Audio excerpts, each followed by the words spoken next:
হ্যাঁ এভরিওয়ান, আসসালামু আলাইকুম। আশা করি সবাই ভালো আছেন। আমার মনের ভিতরে একটা প্রশ্ন খুব করে ঘুরপাক খাচ্ছে। সেটা কি আপনারা আমার সাথে একটু সাহায্য করবেন নাকি বলে? যাই হোক, আমি বলি যে কি ঘুরপাক খাচ্ছে সেটা। এই ভারত যে আন্দোলন হচ্ছে, তো মোদি যদি পালায়, শেখ হাসিনার কি হবে? আমাদের শেখ হাসিনাকে নিয়ে পালাবে নাকি শেখ হাসিনা জামাই নিয়ে বাংলাদেশে আসবে ডিসেম্বরে?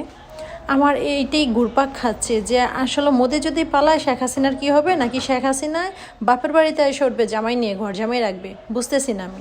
প্লিজ আমাকে হেল্প করেন সবাই। শয়তান কিভাবে পতন হয় বুঝছেন? এই জন্য উই পোকা যখন উড়ে বেশি আগুনে পড়ে মরে, এটা প্রবাদটা সত্যি।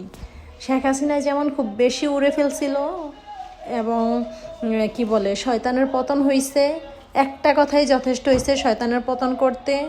ছাত্র জনতা এবং কি সাধারণ জনগণ যেভাবে খেপেছে, সেম এখন ভারতও তাই হচ্ছে। তো ভারতও কি বলে মোদিরও শ্যাটটা পুড়ে আসছে, এই জন্য মোদিরও এখন অকাল যাচ্ছে। তো এটা আমি খুব করে চিন্তা করছি যে কি হবে। ওদের একটা কথাই যথেষ্ট ছিল, এই যে এখন আন্দোলন, এই আন্দোলনগুলো বারবার হয় না, একবারই হয়। আর এই একবারেই যদি শয়তানগুলো পতন করা না যায়, তাহলে আসলে টিকে থাকা মুশকিল হবে পরবর্তী সময়টা। এই জন্য একবারই যা করার করতে হবে।